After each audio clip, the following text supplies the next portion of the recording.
Hello, എല്ലാവർക്കും സുഖല്ലേ? അപ്പോൾ ഇന്നത്തെ വീഡിയോ എന്ന് പറയുന്നത് ഒരു ഈസി കുക്കർ എഗ്ഗ് ബിരിയാണിയാണ് കേട്ടോ.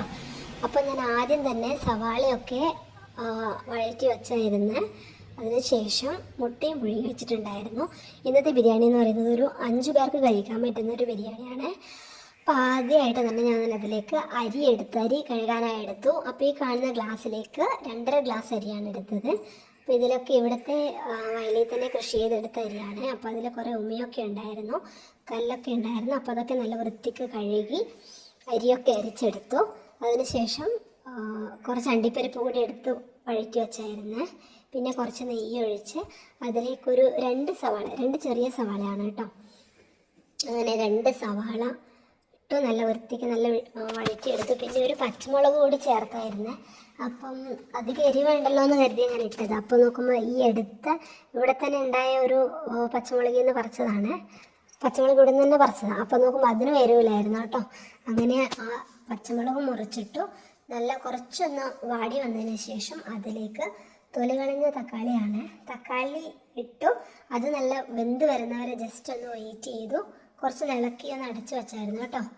അങ്ങനെ അത് തക്കാളി നല്ല വൃത്തിക്കൊന്നു വഴറ്റിയതിന് ശേഷം കുറച്ചൊന്ന് അലിയണം കേട്ടോ, വെന്ത് ഇതായണം കേട്ടോ. അതിന് ശേഷം ഞാൻ വേവുന്ന ആ ടൈം കൊണ്ട് ഞാൻ എന്ത് ചെയ്തതെന്ന് വെച്ചാൽ മുട്ട പുഴുങ്ങി വെച്ചിട്ടുണ്ടെന്ന് പറഞ്ഞില്ലേ, അപ്പോൾ അത് ജസ്റ്റ് ഒന്ന് തോല് പൊളിച്ച് വെച്ചായിരുന്നു. ശേഷം പട്ട, ഗ്രാമ്പൂ, ഏലക്കായ, ബേ ലീഫ് അതൊക്കെ ഒന്നിട്ട് വഴറ്റിയായിരുന്നു കേട്ടോ. അതിനുശേഷം അത് നല്ലവണ്ണം ഇളക്കി കൊടുത്തതിന് ശേഷം ഇതിവിടെ മല്ലിച്ചപ്പിരിപ്പില്ലായിരുന്നു കേട്ടോ. ഇത് പെട്ടെന്ന് ഞാൻ ഒരു വിത്തൗട്ട് പ്ലാന് ഉണ്ടാക്കുന്നതാണ് കേട്ടോ. അങ്ങനെ അതിന് ശേഷം കുറച്ച് കറി ലീഫ് ഇട്ട് കൊടുത്തു. പിന്നെ മഞ്ഞൾപ്പൊടി, മുളക് പൊടി, മല്ലിപ്പൊടി, പിന്നെ ഇത്തിരി ഗരം മസാലയും കുറച്ച് മീറ്റ് മസാലയും ഇട്ട് കൊടുത്തു കേട്ടോ. മീറ്റ് മസാല കുറച്ചൊരു ചെറിയ സ്പൂണാട്ടോ, അതിലൊരു 2 സ്പൂൺ ഇട്ട് കൊടുത്തായിരുന്നേ.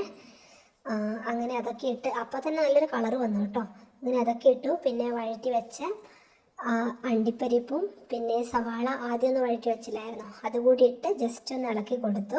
ശേഷം അതിലേക്ക് പുഴുങ്ങി വെച്ച 5 മുട്ട, ആ 5 മുട്ട കൂടി ഇട്ട് ജസ്റ്റ് ഒന്ന് വഴറ്റി കൊടുത്തായിരുന്നേ. ഇപ്പം തന്നെ കാണാൻ പറ്റും കേട്ടോ, നല്ലൊരു കളർ വന്നിട്ടുണ്ടായിരുന്നു. ആക്ച്വലി ഇത് ജസ്റ്റ് ഒന്ന് കീറി കൊടുത്തൊന്ന് വറുത്തെടുക്കണം കേട്ടോ മുട്ട. ഞാനപ്പോൾ എന്ത് ചെയ്തെന്ന് വെച്ചാൽ ഇത് അങ്ങനെ തന്നെ ഇട്ടു.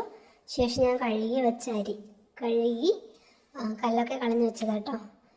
അങ്ങനെ ആ അരിയും കൂടി ചേർത്ത് ജസ്റ്റ് ഒന്ന് ഇളക്കി കൊടുത്തു. ആദ്യം അപ്പോൾ ഞാൻ ഇളക്കിയപ്പോൾ അതിൽ മുട്ട ഉണ്ടായിരുന്നല്ലോ, അപ്പോൾ ഞാൻ പിന്നെ ചെറുതായിട്ടൊന്ന് ഇളക്കി കൊടുത്തായിരുന്നേ. അപ്പോൾ അതും കൂടി ഇതാവില്ലേ. പിന്നെ തിളച്ച വെള്ളമുണ്ടോ, നല്ല തിളച്ച വെള്ളമാണ് ഞാൻ ഇട്ട് കൊടുക്കുന്നത്.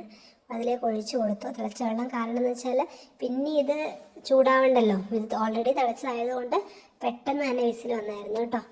അങ്ങനെ ജസ്റ്റ് ഒന്ന് ഇളക്കി കൊടുത്തു. പിന്നെ ഉപ്പ് ഇട്ടില്ലായിരുന്നു, അങ്ങനെ ആവശ്യത്തിനുള്ള ഉപ്പ് ഇട്ട് കൊടുത്തു.